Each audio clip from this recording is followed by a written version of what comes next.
নদীর পাড়ের এক আম গাছে এক বান্দর থাকতো, আর ওই নদীতেই বিশাল এক কুমির থাকতো। ওই বান্দর আর কুমিরের মধ্যে ছিল গভীর বন্ধুত্ব। প্রতিদিন গাছ থেকে আম পেড়ে বান্দর ওই কুমিরকে খাওয়াতো। একদিন আম নিয়ে কুমিরটা তার স্ত্রীর কাছে গিয়ে বলল, এই আমটা আমার বন্ধু আমাকে দিয়েছে, খাইয়া দেখো, জনমের মতো মিষ্টি। এই রকমের মিষ্টি আম প্রতিদিন আমার বান্দর বন্ধু আমাকে খাওয়ায়। কুমিরের কথা মতো তার স্ত্রী আমটা খেয়ে দেখে সত্যিই তো প্রচন্ড পরিমাণে মিষ্টি। তখন সেই কুমিরের বউ বলে উঠল, যদি এই আমটাই এত মিষ্টি হয়ে থাকে, তাহলে তোমার যেই বান্দর বন্ধু নিয়মিত এই আম খায়, না জানি তার কলিজাটা কত মিষ্টি। আমি কিছুই বুঝি না, যে কোনো মূল্যেই হোক আমাকে ওই বান্দরের কলিজাটা তুমি এনে দিবা। বউয়ের এই কথা শুনে পরের দিন কুমিরটা বান্দরের কাছে যেয়ে বলল, ভাই বান্দর, তোমার ভাবি তোমাকে দাওয়াত দিয়েছে। গতকালকে তোমার আর আমার গভীর বন্ধুত্বের আলোচনা শুনে সে বলেছে, বান্দর তোমার এত ভালো একজন বন্ধু, তাহলে একদিন তাকে আমাদের বাড়িতে নিয়ে এসো। কুমিরের এই কথা শুনে বান্দর কোনো কিছু না ভেবে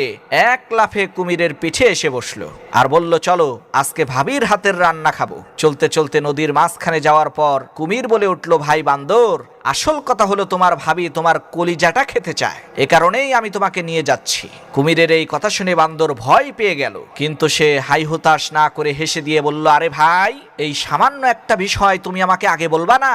আমি তো আমার কলিজাটা আম গাছেই রেখে এসেছি, তুমি আগে বললেই তো সাথে করে নিয়ে আসতাম। তাহলে এখন চলো কলিজাটা আগে আম গাছ থেকে নিয়ে আসি। বান্দরের কথা শুনে যখনই কুমিরটা আবার ওই নদীর পাড়ের আম গাছের কাছে এসেছে, তখন সেই বান্দর এক লাফে আম গাছে উঠে বলল, আরে বেটা ধোঁকাবাজ, যা এখান থেকে।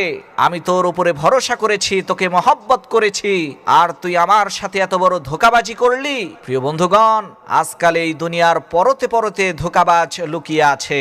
আপনি সবাইকে যখন বিশ্বাস করবেন, সবাইকে যখন ভালোবাসবেন, তখন অবশ্যই কিন্তু আপনি ধোঁকাবাজের খপ্পরে